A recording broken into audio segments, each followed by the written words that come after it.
All right, let's get this show on the road.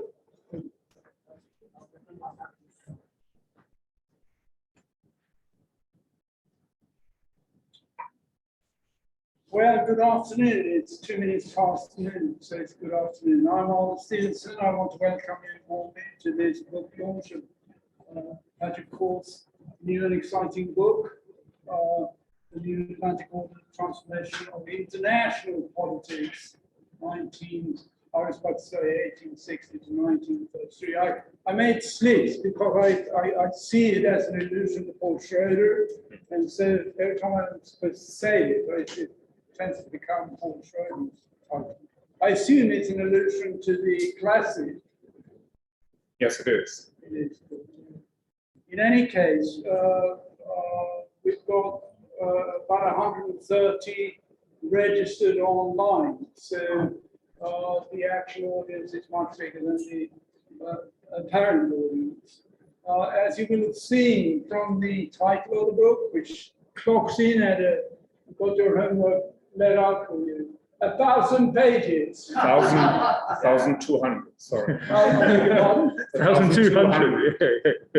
Well, really? Yes, but we only got a digital copy. Cambridge University Press insisted that it would be available by the time of this event, but we only got a stamped digital version, which I couldn't really master in 2 weeks, I must confess. It was the earlier book. In any case, as you would have seen from the title, the periodization is quite unorthodox, very unusual, 1860 to 1933.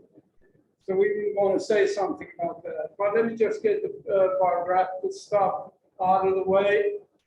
Patrick got his BA from Lincoln College in Oxford, and then traveled onwards inside the city to St. Anthony's, where he got his DPhil in 2002.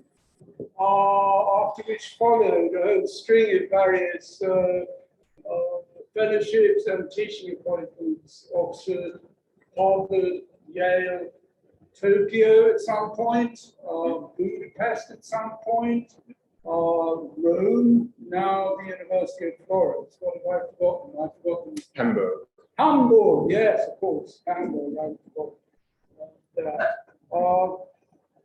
So now at the University of Florence in Italy, Firenze.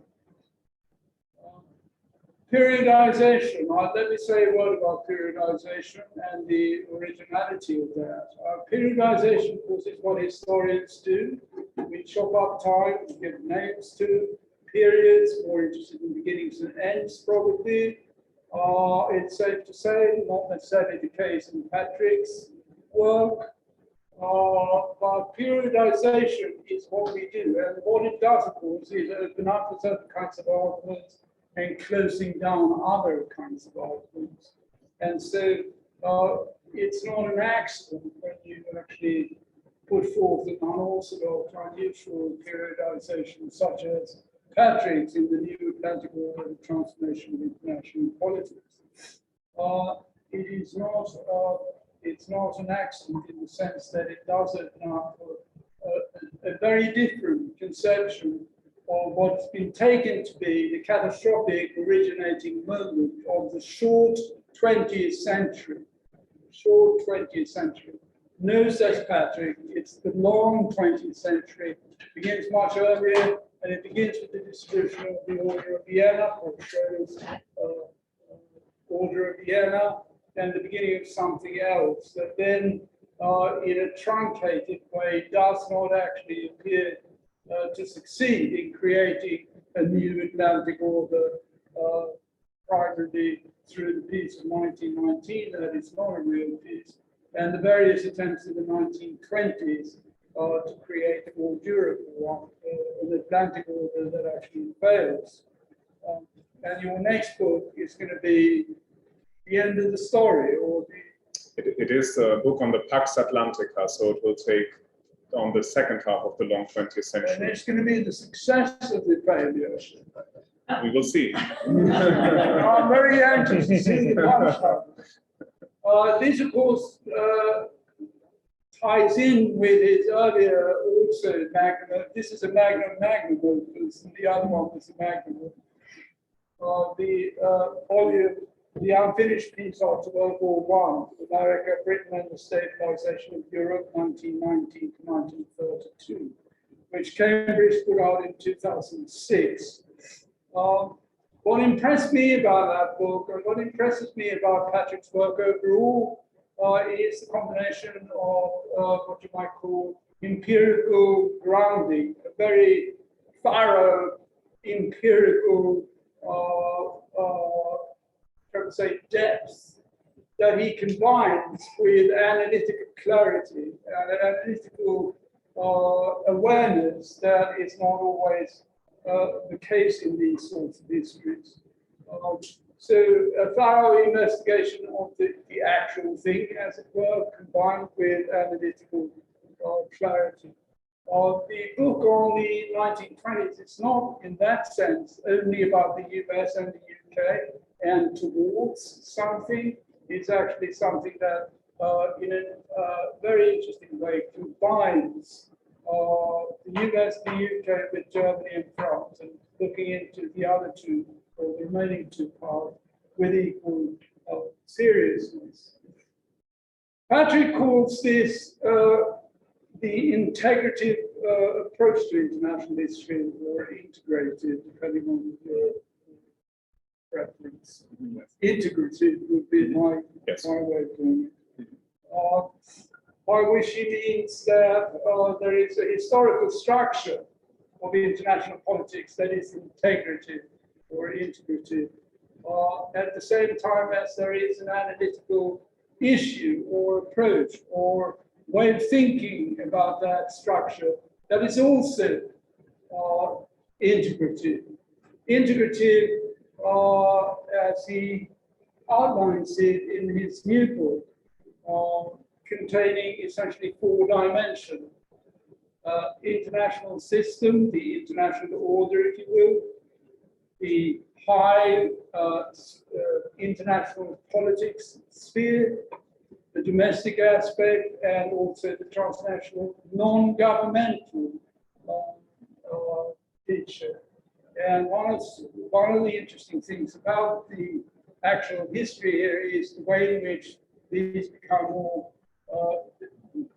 shall we say, intermeshed, more kind of mutually dependent, and the geopolitical primacy of high international politics comes into focus and into question, the geopolitical primacy being something that a term that Michael Mann introduced once upon a time to describe the way in which international politics actually operated into our own century.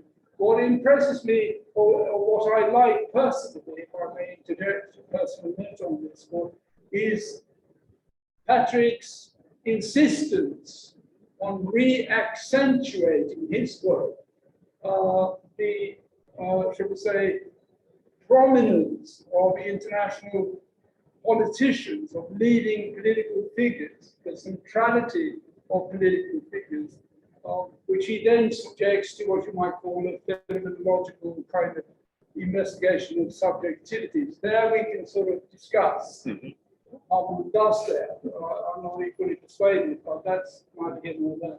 It's very, very important to me that he actually does insist on this, shall we say, prominence, that this sphere of international politics actually matters. A colleague of mine denounced it once upon a time as great deeds done by great men in the name of great nations. Not in my book. Well, forget about the great epithet or the epithet of greatness. That's cool.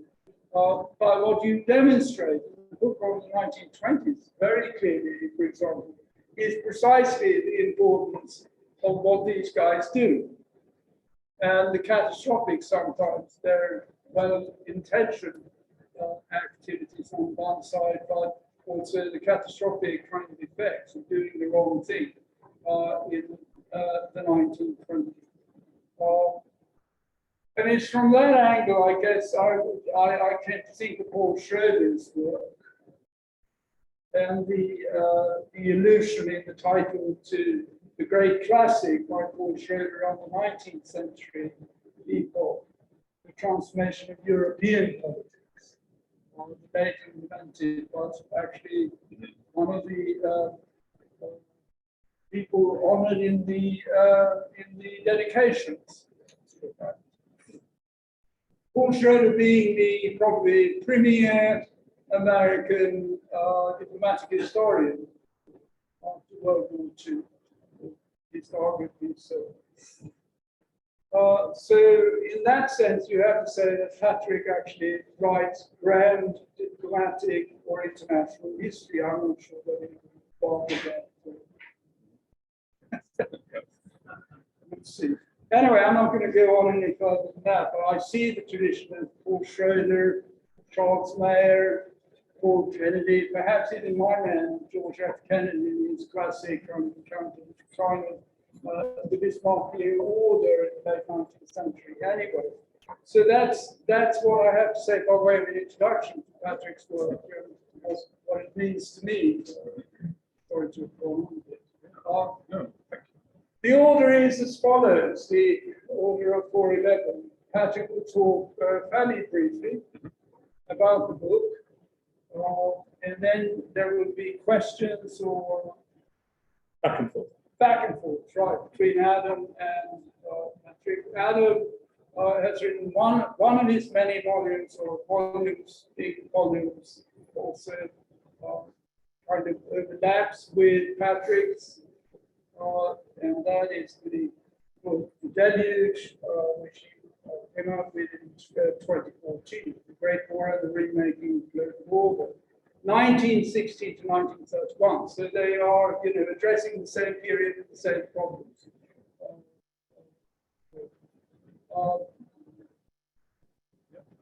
Adam is here as director of the European Institute. Very happy to be co-sponsoring.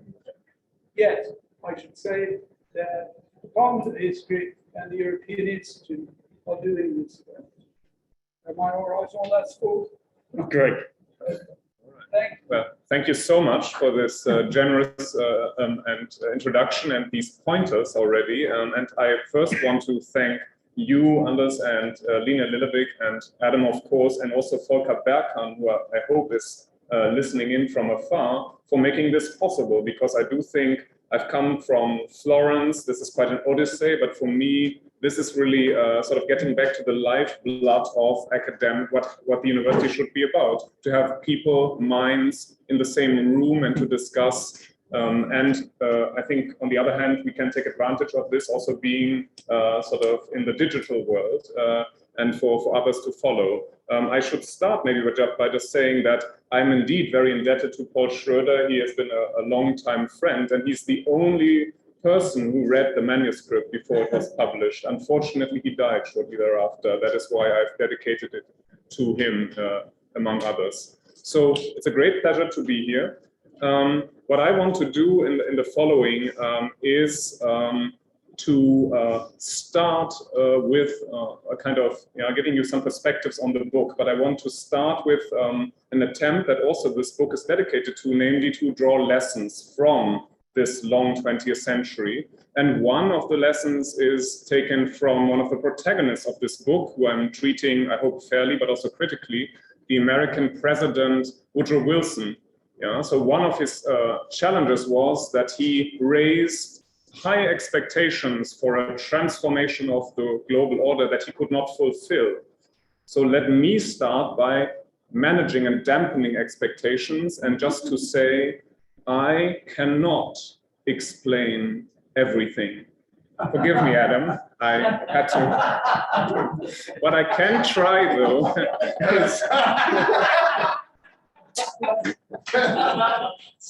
is to try to illuminate why I wrote this book and what are the main what's the main the purpose of writing it. And I would like to start with two things. So we are in many ways living in a watershed period, I would say. It's more than a moment.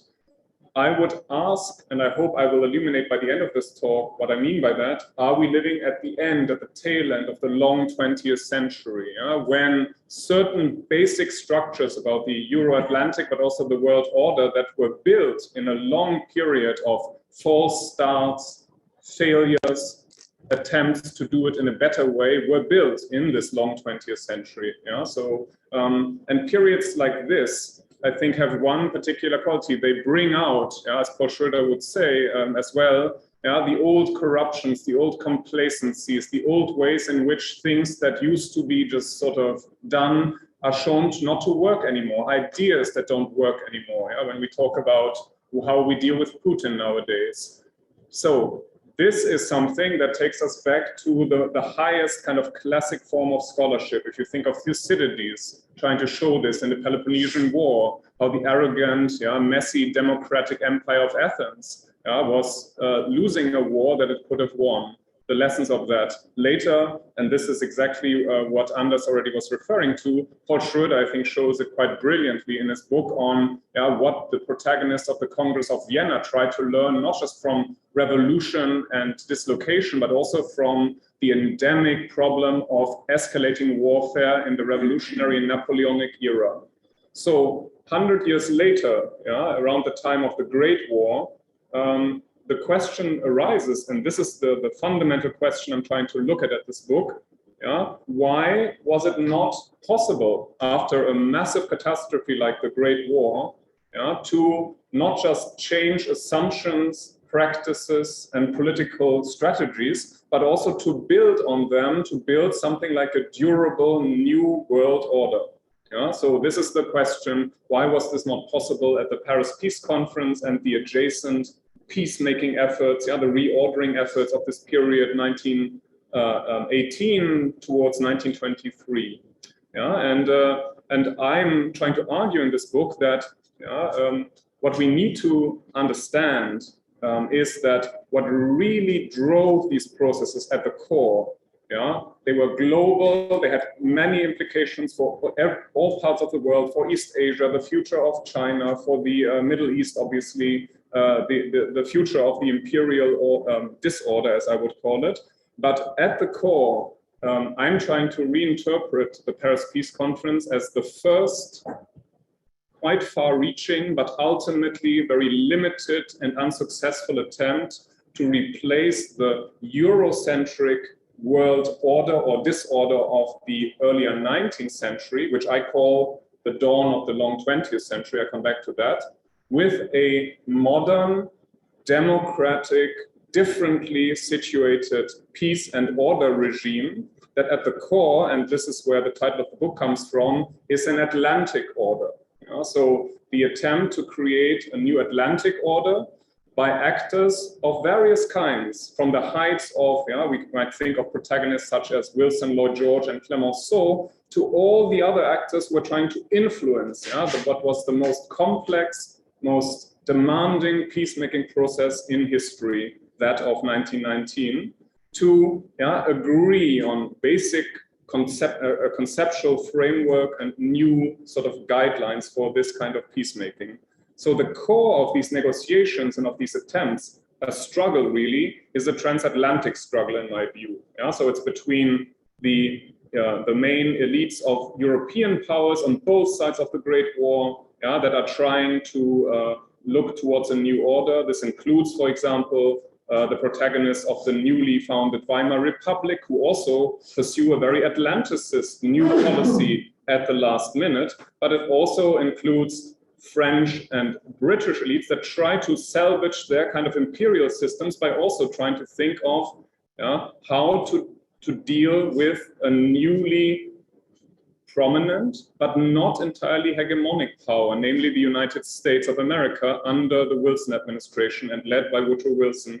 So as Adams' work on the deluge, I think, has brilliantly shown, this Great War in part transformed not least the basic power structure, the economic, financial undercurrents of global politics, especially from 1916, especially when the United States rose to the position of being the new creditor, when the former sort of leading power in this regard. The British power and its world system became indebted and so on. Yeah, so there are massive tectonic changes of this kind. Yet I would argue, and this is something that I will sort of develop later a bit more, the core changes, the core transformative, but also then limited changes occur in the political sphere. Yeah, so I'll come back to that. Now, the book got quite sort of lengthy, but it's tightly written and quite dramatic, but nonetheless, it got much longer because my main issue here is that I think in order to understand why the peacemaking of 1919 ended up in a victor's peace that lacked not just durability, but also fundamental legitimacy, that was not sufficiently inclusive, that did not include, for example, Bolshevik Russia, then still in transformative process towards sort of either a Bolshevik or a different future. But in particular, of course, the newly founded Weimar Republic, so the vanquished. Despite all the kinds of proclamations that especially Wilson had made beforehand, namely that now a novel kind of peace, an integrative peace, even a peace without victors, should lead humanity into the modern world. So in order to understand all this, we have to look at a much bigger picture. This is the basic sort of underlying, maybe quite banal, but I think quite important argument in this book. We cannot concentrate on a Wilsonian moment or the moment of 1919 or what certain actors did or did wrongly. Yet, as you probably know, so we had the 100th anniversary of the Paris Peace Conference not so long ago, and I found it quite striking that, so you had many conferences, many gatherings, but I didn't find it particularly intellectually exciting, I must say, of what people came up with because of what I would call compartmentalization. So you have certain scholars fighting the old battles again. Who's to blame? Who could the reparations regime been done differently? Is this a French or a British problem? Should this peace simply have been more strongly enforced? Or others who criticize this. And then there are others, and this is another big trend, which I think is very important. I would call it the transnational and globalizing trend. So the First World War has really been examined as a global war. So the Jörn Leonard's excellent and fundamental work on the global Great War here is, I think, the striking example.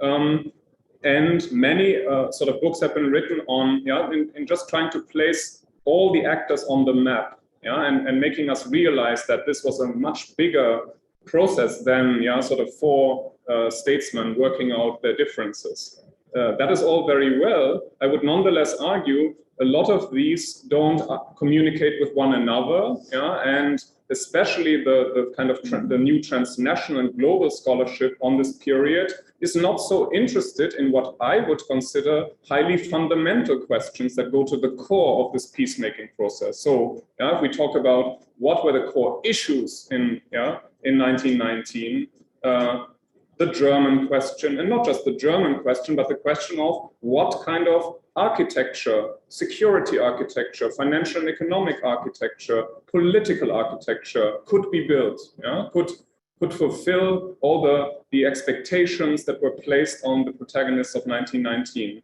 And this goes way beyond the League of Nations. The League of Nations is an institutionalized attempt at going towards this, but as I will show a little later, and I'll try to be brief, it is not at the heart of this question. So in order to understand all of this, I argue you need to look at the much bigger picture. And this is where I now come to Anders' point about the long 20th century. So in many ways, I argue that 1919 is not a real turning point. It's one stage in a much longer, complicated arc of a process in which, from the 1860s, via the attempts around the Hague Conventions, around 1899, 1907, then in the era of the Great War, at the Paris Peace Conference, in the 1920s, and eventually after the catastrophe of the two catastrophes of the Great Depression and the Second World War, in a very not linear, but a process of fits and starts, of dialectic changes, a kind of 60-year struggle finally to come up with an international system that, that replaced and superseded qualitatively the kind of international system that, in my view, had come into existence before the Great War. Yeah? And so why do I start in the 1860s? On the one hand, Anders mentioned this already, this is the time when the previous sort of dominating regime, the Vienna system, still very Eurocentric, yeah, in many ways also pre-democratic, obviously, yeah, sort of having actors in it that nonetheless had built something that was called a European concert. Yeah? So they had certain mechanisms to deal peacefully with conflicts and to avoid war. This worked up to the Crimean War. Yeah? So, but this system breaks down. Why? Yeah, and my sort of analysis in the first part of this book goes to the sort of tries to posit that this has to do with very dynamic developments at the level of states and within states, and much more global developments that have to do with the Industrial Revolution, the globalization of imperialist competition, and the globalization of capitalist sort of competition from the 1860s that Karl Marx, not least, analyzed so brilliantly. Yeah? So I call this a period in which the developments at the level of the international system can no longer keep pace with this dynamic change. Yeah? At the state level, something Charles Mayer has written about, the emergence of modern states that now, within a very short time, find themselves in a massive competition, an unlimited competition almost, for being part of that one club of the imperial world power states, and the kind of mobilization this required, and the kinds of ideas that this festered. And I call it a period of involution, of sort of development backwards, because I do think that in terms of modern ideas of collective security, those who were in the Vienna system were much further ahead than those in the Bismarck era and beyond, who eventually found themselves in a constellation in 1914, and I have to be very brief here, where Sir Edward Grey, the British Foreign Secretary in 1914, memorably said, "We should now all meet and use the European concert to resolve our differences." But there was no longer a European concert. So entire elites had unlearned what to do to preserve peace. They had managed to keep the peace on many occasions.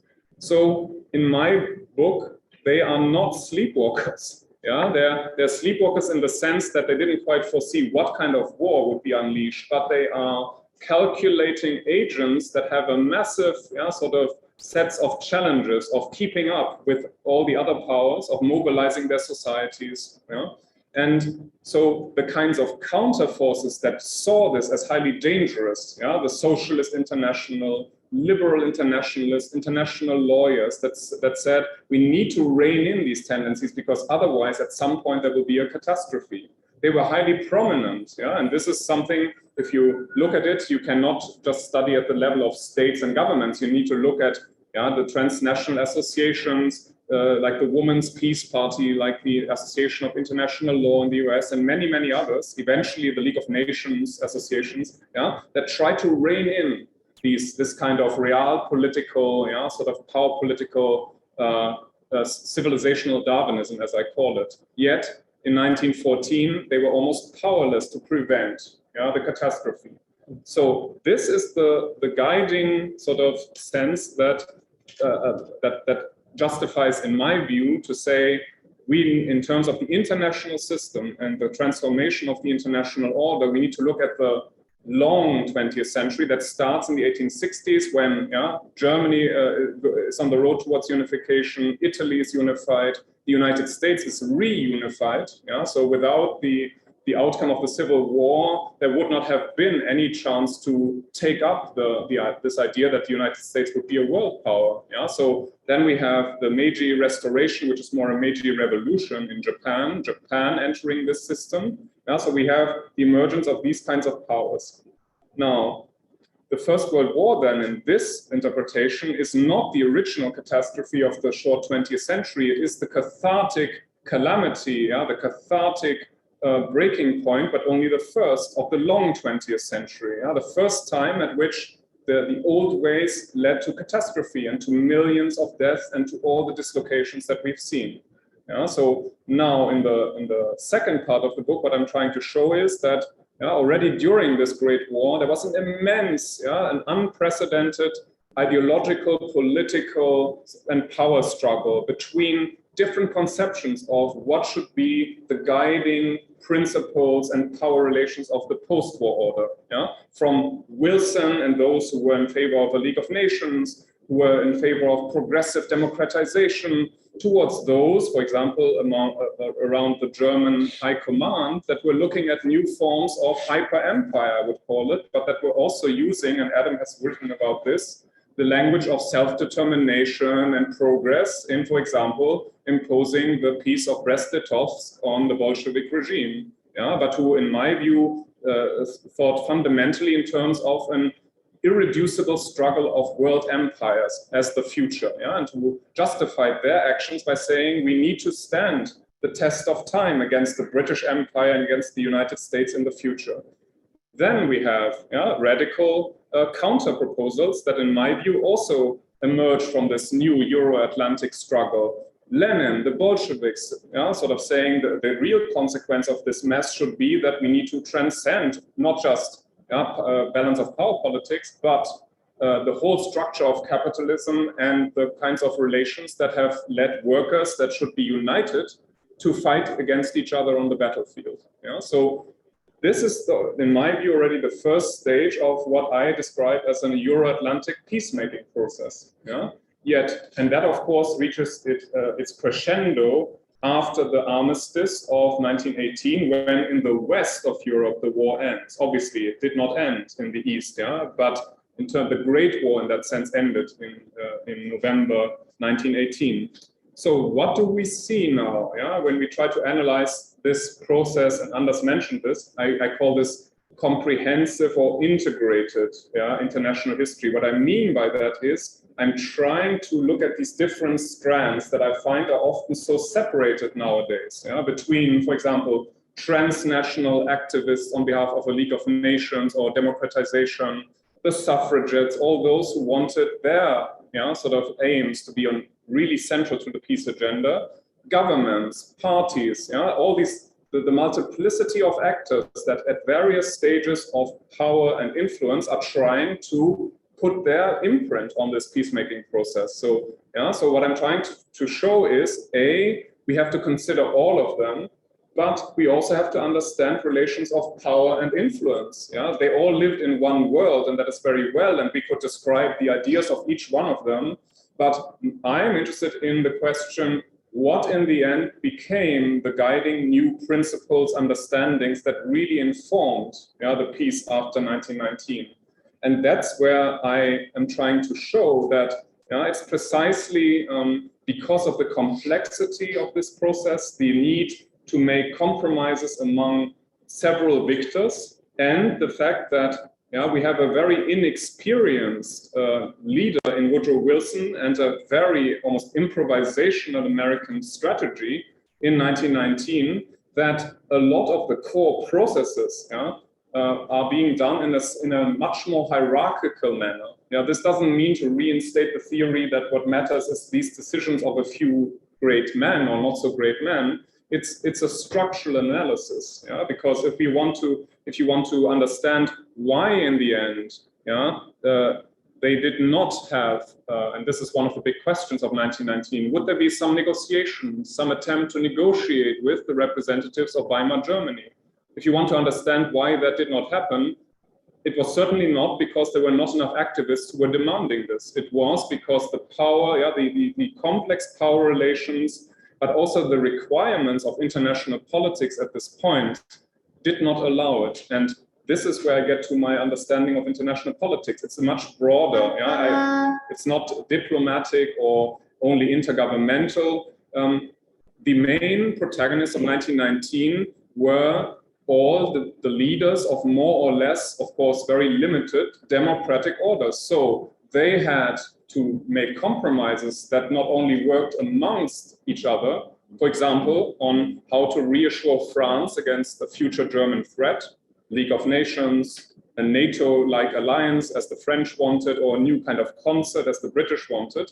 They also had to do something that has become a fundamental issue of 20th century international politics, namely agreements that they could legitimize in their own force fields, in their own domestic force fields, at a time when these domestic force fields were no longer just isolated from one another. They were not like isolated before, but now they are in a contact, they're in a transnational sort of sphere where what Wilson says in the United States is perceived by Lenin, by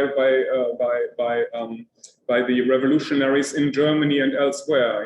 And this is what I'm trying to capture, how very demanding and challenging this new kind of international politics was. And that is why the actors like Wilson or Lloyd George, they are the ones who are at the center of these processes. So they have to maneuver in ways that if you are just only a pro-league activist, you don't have to maneuver because you have your issue and they have to make massive compromises. This leads me to, so the thrust of the argument then is, it is almost unrealistic to expect that a just and stable peace settlement can be made after a catastrophe like the Great War at one peace conference, and then it's basically fine, and then it just has to be enforced. That is very unrealistic, and the protagonists didn't think like that. They thought in broader terms. That in turn requires you, if you want to write a history of post-World War I reordering processes, to go beyond 1919, also into the 1920s. And I show in the epilogue of this book that quite remarkable advances were made. Not in 1919, but actually in the 1920s through the Locarno and other agreements, where some of the basic issues, for example, what to do with Weimar Germany, how to strengthen the League, how to make it relevant, were answered in new ways that were not possible in 1919. So nonetheless, so the final point, this goes much further. Let's say my insane idea is that what I'm really interested in, and what I actually started this book was supposed to be the prologue of about 50 pages to a book that I now am writing, because well, this is how, I think this is scholarship, I hope, that's my excuse. So my further interest then is, what occurred after the Second World War? So how far did those actors who, not just governmental actors like Truman, but strategists like Kennan, many others, Jean Monnet, what did they try to learn from this? The problems of 1919, the failures in the 1920s, the crises of the 1930s. I want to suggest, and this leads me to the final periodization, that rather than thinking in terms of a short 20th century, which in my view, if you think of Hobsbawm, many others, is very influenced by the biographic experience of scholars who grew up in the Cold War and who take this basic confrontation as the prism through which they see most conflicts. And I think that this is too narrow. So the very compelling work of Arnie Westad is trying to sort of, extend the realm of the Cold War backwards. So I would argue that rather than doing that, we should really go to the origins and look at the transformation of the international system. So in this sense, what I hope to argue in this coming book is basically that it's not just the pressures of the Cold War. It's not just the idea that all the things that occurred towards the more lasting Euro-Atlantic order, the foundational creation of NATO, the Marshall Plan, the US support for European integration and so on, cannot simply be explained by the fact that this was to create a bulwark against communism. No, I would argue, you have a lot of actors who lived through decades of crisis, and not in a linear way, but who tried to draw lessons. Look at Jean Monnet, he was present in 1919. There are many other such actors, John Maynard Keynes, obviously, many others. So I'm trying to show them that rather than having the idea of a 30 years war or sort of an inevitable decline, and then a new inter-imperial struggle between the American Empire of Liberty and the Soviet evil or not so evil empire, what we see is the next stage in the building process of a Euro-Atlantic order. And I would argue that this is basically finalized by the 1960s, so roughly around the Kennedy and Johnson administration. And then there will be an epilogue on what happens to this order since then. How far was it maintained? Was it extended? This leads me to one final point. So one real attempt this book makes is to link Euro-Atlantic, American, European history with global history. But I am not qualified. Unfortunately, I don't speak all the languages. I cannot do the kind of scholarship that I like to do, namely based on primary sources and reading the actual sort of texts on a global scale. Scholars like Jürgen Oosthammer can do this much better. But what I'm trying to do is to show how far did the developments that occurred in this Euro-Atlantic sphere have global significance? And they obviously had. So are they a model for others? Are they seen as imperialistic by other actors in 1919 and thereafter? But also to really bring out the kinds of underlying, I would call them hierarchical assumptions that many of these actors had. Take Woodrow Wilson, who had a very distinctive conception that in the end, it's really only the Protestant, Anglo-Saxon male sort of elite populations that were capable of having a true self-government. I'm exaggerating a little bit, but so there is, in the book, I'm trying to delineate how he did not just sort of disqualify and try to control, let's say, those who, the Egyptian Wafd Party or the Indian National Congress that tried to say, we also want self-determination, but also applied these standards towards the protagonists of the Weimar Republic. Because in the end, he had to find a reasoning to go beyond, or actually to depart from his original peace design. So he had to find a reason to say why the Weimar Republic would not be included. And so he famously came up with the idea that Germany had to be put on probation. They first had to show and be controlled by the Western powers that they were truly committed to democracy and to fulfilling a peace treaty that they had not really negotiated. So this brings, the basic idea here is to ask, what can we learn from the Euro-Atlantic sphere when we try to understand the iniquities, the double standards, hierarchical assumptions that have so bedeviled global politics? And so the book has a lot of analysis of also political rhetoric.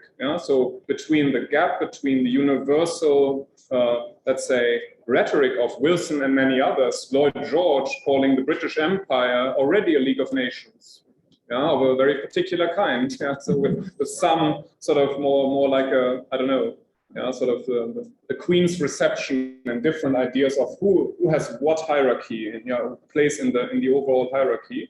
But this is something that was much more endemic at the time. So the basic idea is to look at, in a Thucydidean way, words and deeds. So what kind of expectations were created by words, and how far did the policies, the actual decisions live up to them, and what were the consequences of all the disappointments? And finally, one of the biggest disappointments was, of course, felt by those, like the young Adolf Hitler and others of his generation, who thought that Germany had been tricked into a humiliating peace, and whose consequence was not to say this should be, addressed peacefully, but his consequence would be to put Germany in a position to overturn this order later on. In a more sophisticated way, we might think of Carl Schmitt, who famously looked at what Max Weber had written and others had written and said, when the Americans talk about democracy and universal values, they just pursue their own interests. So we cannot, this has no credibility. And think of the reverberations of these problems in the long 20th century. So as a final point then, I have promised my actor, so next time for the third book, it will be really a substantial book. and so this is my aim now, to trace these patterns of development towards the present, and then to ask in the end, so are we now at a juncture where either there is an order crumbling and being replaced by a new 19th century on steroids competition, Or are we in a kind of learning phase where finally, because of the crises that we see in Russia and elsewhere, we get our act together and try to reinvigorate the kind of Euro-Atlantic order that I'm trying to trace in this book? Thank you very much.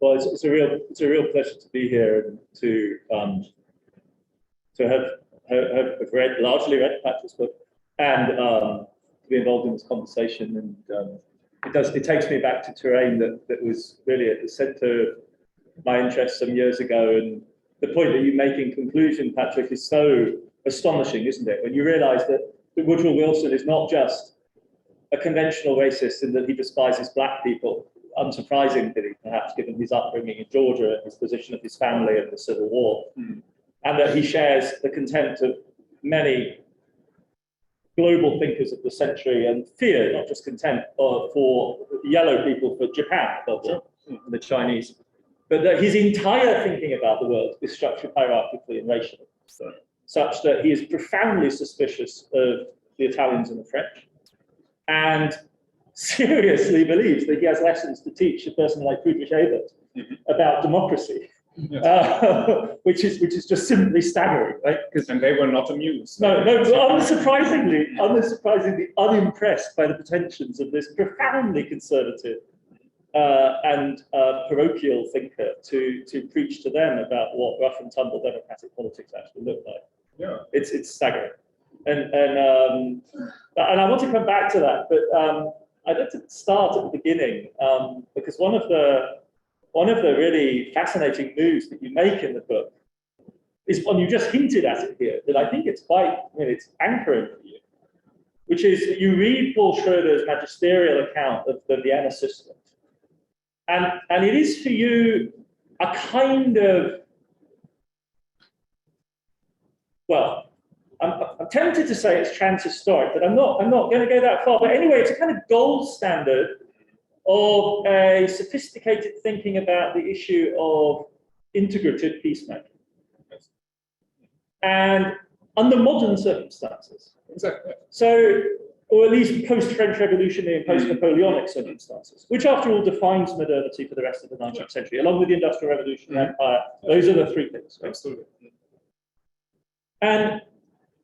And so you end up saying, and I think you describe Metternich as a revolutionary, I think, at one point, which is staggeringly counterintuitive. Right? But I think we know what you mean. In other words, Metternich was conceiving of an order of peace because they understood, as it were, the violence of war, the story as a fundamental threat, not just to conservative order, but to any kind of order. It's an existential threat in a sense.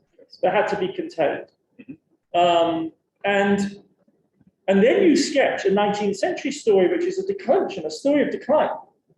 So figures like Bismarck, who are often upheld as sort of, in the environment we were in at Yale, under the sign of Kissinger, Bismarck is profound connoisseurs of Bismarck. Exactly, right, exactly. As it were, actually the gold standard of modern realpolitik. Yeah, yes. You see him as a sign, the man who opens the door to degeneracy, in a sense. Yeah, just to interject briefly, of course, this is not original.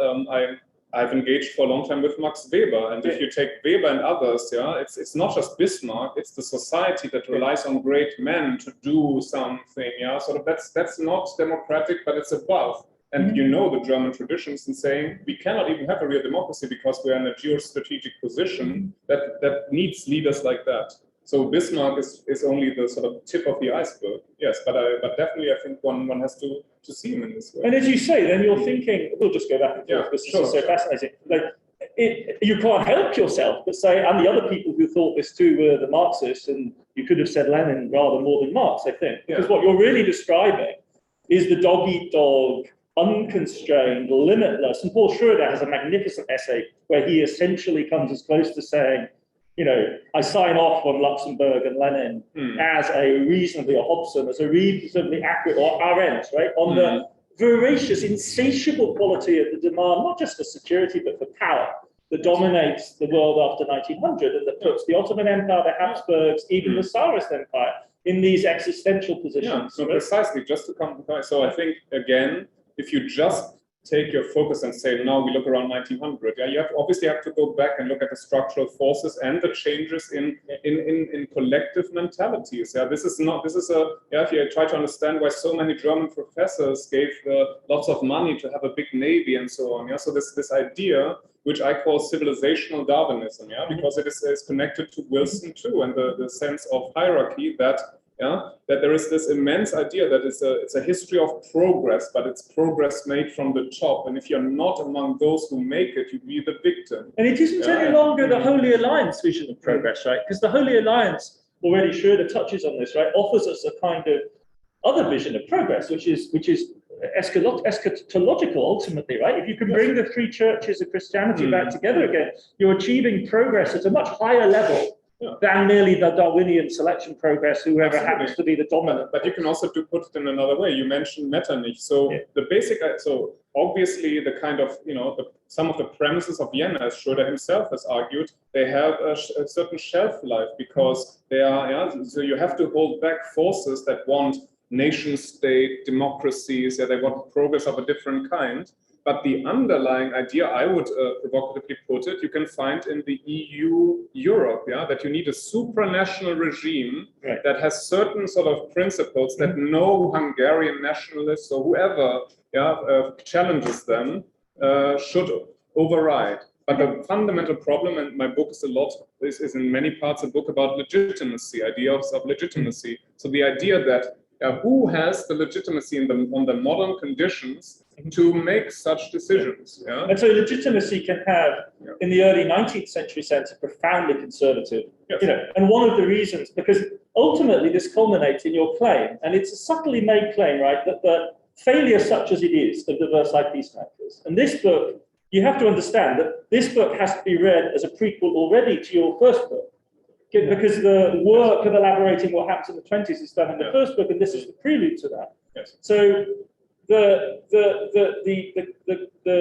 isn't really a charge. Your diagnosis of what happened at Versailles was that they struggled and did not complete the job of constituting a new concert, right?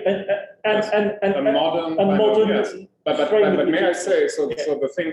The first book is called The Unfinished Piece, and there's an unfinished quality. But the book does not suggest that they were on the right track, but just could not finish. So the problem is rather why. This goes back to look at the There's a long chapter on the league. It doesn't suggest that they're on the right track. That the unfinished quality would be if they only had a little more time. They were doing the right thing, but they could not finish the job. And my claim is, no, they were, for structural and other reasons, they made compromises that went against the formation of a more inclusive concept. There's a long chapter, just brief, in this book, because there's a long chapter on the foundation of the League of Nations. And my basic question is, so why could the League not be founded as a more global and inclusive institution, as Wilson and many activists wanted it to be? Why did it become more or less a victor's institution that excluded not just those who could not get a state of their own, obviously, but also the Weimar Republic, Hungary, Austria, and others?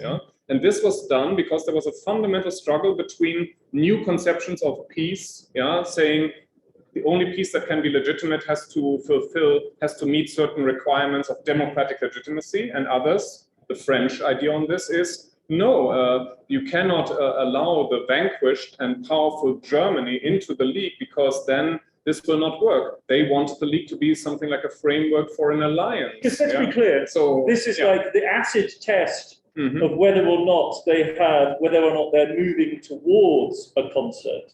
Is whether or not they're willing to welcome the Germans to serious negotiation. Yes, that is my test, because that is the test that also the actors themselves, especially Wilson, had set. Not so much. It's very interesting if you study the language of Lloyd George. He was very circumspect because he had this idea: first you have to punish the Germans, and then that's almost a religious idea. Then the kind of regenerated Germans after the punishment. Then you welcome them. So British ideas are very integrative, but later.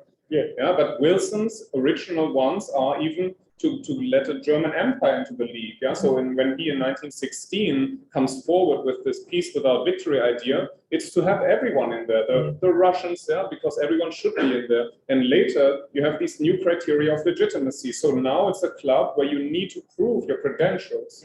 Yeah, you need to have a functioning democracy. And the irony in part is obviously that who has the most advanced democratic constitution?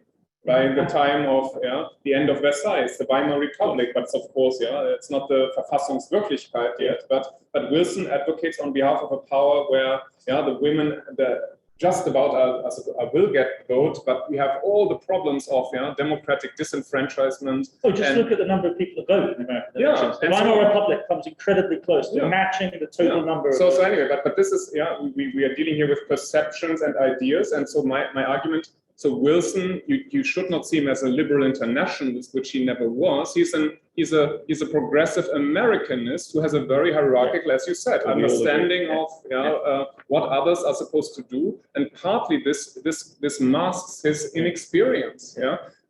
This book is also a book about learning processes. So what is learning? So Wilson had to have an immense learning curve from the time he stepped onto European shore, because he still had the idea that he could somehow, like a new prophet, impose his kind of new order, and then he had to learn, which is not very surprising, that there were others who were much better prepared to make the peace, and he had to negotiate, and this was unprecedented for a US president. So this is one of the many just learning processes that are in this book, but I follow again a bit Paul Schroeder in saying, one of the problems of the First World War is it was too short for being so brutal and shattering. So it didn't give people enough time to really be shaken out of their old sort of ideas of hierarchy and so on. And that is why, again, we need to study longer term processes. But I'm not suggesting, and this is a comment I often get, that there was something inexorable, linear, that this is a wonderful success story, that it's quite on the contrary. The crises have to be much deeper, the abyss has to be much deeper. Think of the moral ramifications of the Second World War and so on. And I see, anyway, we also differ on the fact that I think of the outcome of World War II as being, as you know, the confirmation of my much more hardline view on this. Yes. Which is that the solution to the German problem is to disrupt German sovereignty, to impose massive martial law on both sides, and by no means invite the Germans to negotiate the terms. In fact, to take the constitution to them and not to allow them to even open in their public sphere any of the questions which are delicate for another 50 to 60 years, possibly down to the present day. But if you want to explain, I fully agree, and I would not that will give you peace. Yes. No. But is that what gave us peace? Isn't it rather under the conditions of the Cold War then and Adenauer, after that, the integration of Western Germany, the furthering of democratization? So I fully agree that it's part of this process. You have a first very harsh unconditional surrender and so on, but this is, of course, not how Europe was remade. Quite on the contrary. And the Germans were, of course, extremely lucky that under the new geopolitical conditions of the Cold War, they were spared a lot of what they deserved in moral terms. I'm realizing I'm really missing Zoom, because what I need is the chat function down the right-hand side of my face right now, telling me questions from the audience and knowing how to manage the flow, because we would love to bring questions in, whether from the online audience or from the people in the room. We have, however, another 15 minutes to discuss. I have a million more questions to ask Patrick. I do want to ask him at least one more. But in a world in which I had Google glasses on and I could actually see the Zoom chat function running down the right hand side, I would be calling on people. So think of questions if you do, stack them up. I'm going to ask him one more and then we'll go to the room. The question I want to ask you is again a kind of topsy-turvy chronology type suggestion, because you say that a big problem with making peace after World War I is that the novelty of the situation was that they had to do it under democratic conditions. And then you are tempted to say, and I heard you do it just now, not really fully democratic, right? Because qualification. Now, I'd suggest it's actually the other way around. That this is far from being a partially democratic moment. It may arguably, on substantive criteria, be the most dynamically democratic moment Europe certainly has ever experienced. In the sense that this was a moment at which parliaments could debate the question of war and peace whilst World War I was going on. Not thinkable in World War II, not thinkable during the Iraq War, for crying out loud. In World War I, the German parliament, the British parliament, the French parliament, the Italian, maybe the Americans are the exception here. The Russians have a full-on revolution about it and then debate. The Bolshevik regime has an internal debate about the Brest-Litovsk peace treaty, more open than anything we saw in any subsequent conflict. It is a moment where you have, at least for men, and this is a major limiting factor, but nevertheless, for men, mass participation on a huge scale. You have very large-scale mass media. You have, and crucially, the organization of politics is coupled to very large-scale class conflict in a very active way. And the fundamental question of revolution is on the table. In other words, it's about everything. The stakes are existential, both at the level of the war and at the level, and that, I don't think, and furthermore, you could add in the fact that all of these people are endowed with a classical political culture, which means that they can invoke Demosthenes quite explicitly and know what they're talking about, and it matters to people. In other words, there is a highfalutin rhetoric of Athenian democratic leadership. Clemenceau is entirely inspired by this. He thinks he's channeling the Athenians. Right? Absolutely. Compare and contrast with our current world of fallen, political rhetoric in which no one could even like. So so I would go along. So to that extent, the problem is even worse than you depict it. Like I would argue I do. I mean, the third and fourth part are partly so long because I do try to depict exactly that. There's a long chapter. I call it the ideological war within the war. And it's precisely so harsh because both things I would think would apply. You have, and I would agree with you, you have this explosion of disruption of old elites and the will of many actors to say, look, this catastrophe shows that we should be engaged. But then you still have force fields, I would call them, power structures that, where in some settings this means a lot, and in others it's a lot of talk and a lot of think of all the frustrations of all the people who thought that now you could have a peace of the peoples in 1919 and who are violently disappointed and of course think of, let's say, the old German debate of defending German culture and pre-democratic otherness against the onslaught of the West. So there are many disruptions in this, but I would definitely agree on the wider point that this is precisely why we can't just look at 1919, but if you want to understand why it was so difficult and in the end also so hierarchical, it's a power political question of making any kind of compromises between, and I would absolutely agree, very democratically ensconced actors. Democracy as in the limited form that you described, and especially Clemenceau, Clemenceau, who's often depicted as a kind of, so he's a nationalist or reactionary politician, and it's far from that. So anyway, sorry. We've abused the privilege of the platform for too long, so we should bring in some questions. Do we have some from the computer side? There are none on the computer side. There are none. Okay, so we've got two in the room. We've got three in the room. So I'm going to go to the gent here, Vicky de Grazia, and then Jim. I think it is at the back. I just wanted to pick up on two themes. Thought was very rich.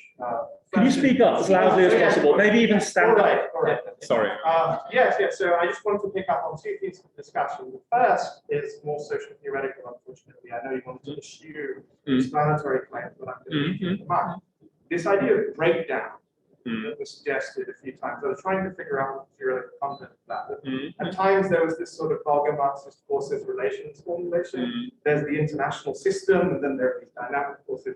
At other times it seems to be about ideational conflict between different elites, right, and the outcome of that. So if there's anything interestingly general to say about breakdown stuff, you could hear that. I mean, this the second one, very quickly. Is the idea of the 19th century ethnic and racial discourse as a kind of Grundbegriff for like the way people are thinking about the international order on a number of different sides. We've heard Wilson, German discourse, and so on and so forth. And that's interesting because that discourse originally has all kinds of origins, scientific, literary, and so on and so forth. Right. So Vicky de Grazia, and then Jim at the back. So these civilization, Darwinism,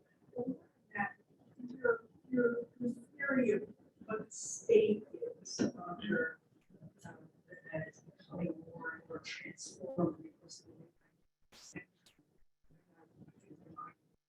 Martin Harris work. Work side first of the realization abilities that made it incompatible with the international system problem solving. And then it shifted dramatically side and figured out that it was the backward sense anachronistic, the risk of noble types who were Yes. problem solving. So I was wondering if you would theorize the relationship population, security, theorization, story. Okay, So I try to do it succinctly. That's the big problem when I get God's work in confidence, all Americans, Woodrow Wilson, who's now it's not shifting the system. All the United States spend these more recently. But that's something business practice. Polarization of, as you're saying, between, something deeply upset. Yes. So I'm trying to understand what the outside system, what you think would change in the 1920s that would. Yes, I'm happy to. We've got one more at the back. Well, thank you for an amazing talk. I'd like to get your impression of sort of the end of your talk, sort of how are you processing these remarkable times? Say it again. How are you processing these remarkable times we're living through Okay, right yeah, now in terms of the frameworks you're sort of thinking of? Yeah, that's a good final question. Yeah, so let me. So I start with a breakdown. So that is exactly, and I have to be brief here. I'm trying to write what I call comprehensive history because I'm usually not very satisfied with any kind of one big cause for a breakdown. Yeah, either in the overall structure or in false assumptions. I'm trying to look at all the factors in one big picture and then to calibrate. Yeah, so for example. If you take the situation of 1914, something breaks down partly the situation simply shows that something no longer exists. It had broken down a long time ago. Yeah, so people still have the conception that there is a concert of Europe, but it has become a hollow phrase. Yeah, so it's also ideas and then how people relate to crisis. And I'm always trying to, let's say, analytically distinguish between the actor's subjective perspectives that I think we need to understand. Yeah, this is maybe the old German sort of school of understanding, but I do find it very important because if we want to analyze how Wilson saw the piece, how Clement saw, and also how Jane Addams saw the what she wanted to do, we cannot impose some sort of objective regime on them. We need to understand them possibly from the sources. Yeah, and so. And so there's a lot of talk about the world being completely unhinged. And then you see that a lot of older power structures, such as the British imperial system, they have their ways of reasserting themselves. Yeah, so there's a big discrepancy between the world has changed completely and the actual outcome. Yeah, so this is what I'm trying to capture. On the 19th century influence, so my editor would get an absolute heart attack. I cut about 80,000 words from this manuscript, and the first part was much longer. But I decided that I could not, especially that it's such a rich period. There's so many lovely things one could integrate. So you get more systematic overview of these influences, but not an encyclopedic one. So. Victor de Grazia's question concerned the basic changes in the role and perceptions of the state, in this period, and I'm trying to show, but this builds on partly Arno Meyer, but also on Charles Mayer's conceptual ideas that in the competitive sphere of what chronologically would be the second half of the 19th century, I call it the dawn of the long 20th century, you have sort of states being revolutionized in several ways. They have to provide so many more things than before. But this is not a phenomenon that's happening across the board. But nonetheless, there is a lot of comparative sort of analysis of what kind of state do you have to be an imperial power state, but also a state that now deals with the ramifications of the Industrial Revolution, the social question in a new way. We think of Bismarck and social legislation and many other things. Nonetheless, these states are also, in that part of my history, mobilization machines. So they're mobilization machines for particular competition in the imperial sphere and eventually in war. And I contrast that with US state tradition. So Wilson is one of the key examples who basically argued for a long time it would undermine American democracy if the United States became the kind of European of a centralized state with a long-standing army, a big military budget, things that nowadays in Washington, I think they have a lot of them.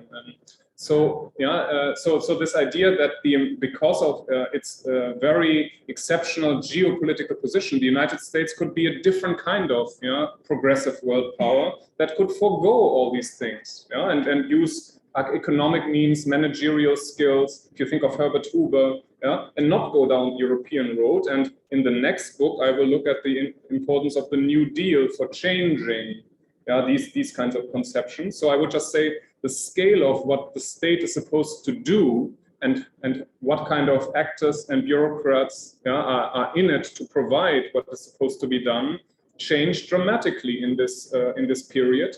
And then at the same time, the state has to be governed in the new predominant sense by a democratic regime, or later, of course, an imperial. This is a struggle. What would be the most effective state in the modern world? And this would link us right up to today's discussion of the systemic competition between China and the United States and a very badly run Russia at this point. So, which brings me to the final question. Now, this would. Do we have another hour? No. No. So my fundamental point would be what, as historians, I would say, what we can try to provide in a situation like that is not the cutting-edge crisis analysis of what troop movement should occur in that part of Ukraine, but to put things in perspective. And so one of the things I've written about this 6 years ago, a little bit, was how should we have dealt with post-Soviet Union Russia? At a time when the Western Alliance won the Cold War, and there was in the 1990s a period when I myself was in Russia and saw this as a kind of period of where we had a lot of assumptions that the humiliated Russia just had to learn the Western ways, and you had all these economists and others who were just sort of over there. And so to think about a structure that went beyond just some cooperation agreements with NATO, Gorbachev had been the one who mentioned the Common European House or the Helsinki Framework. So you sound like Mary Sorotti. This point, it sounds that is like not her vision. No, that is not a tragedy. But on the other hand, no, it's not a tragedy. I'm just saying. Just so we can locate. No. But so my fundamental point would be we have to look. Now is not the time to go into major, sort of. Soul searching on this, but as historians, we can show, so I would say this is what we need to look at more than, and then at all the rather, self-serving assumptions. If you take German policy towards Putin since, in the last 10 years, all these kinds of claims that, that you can somehow sort of rein him in while building a gas pipeline, and you just these self-serving policies of various kinds. It's not just a German phenomenon that now, and this I said at the beginning, they are exposed as being completely without any major substance. But now we are in a different situation where we can see this more clearly and also publicly discuss it. And of course, the ultimate hope of an international historian would be that if only all the statesmen and all parliamentarians and the wider elite publics and also the other parts of the publics bought very hefty but nicely priced history books, read about all this and had a different way of interacting. And that also, I mean, this reminds me of our international history workshop at Yale, where at least part of the idea is that if you have future decision makers or people who want to go in this world, give them a bit more of a sense of humility, of learning, of dealing with complex matters, and not to become, let's say, talk show point makers and so on. But it is very complicated, and that's why I'm rather an historian. So let me conclude there.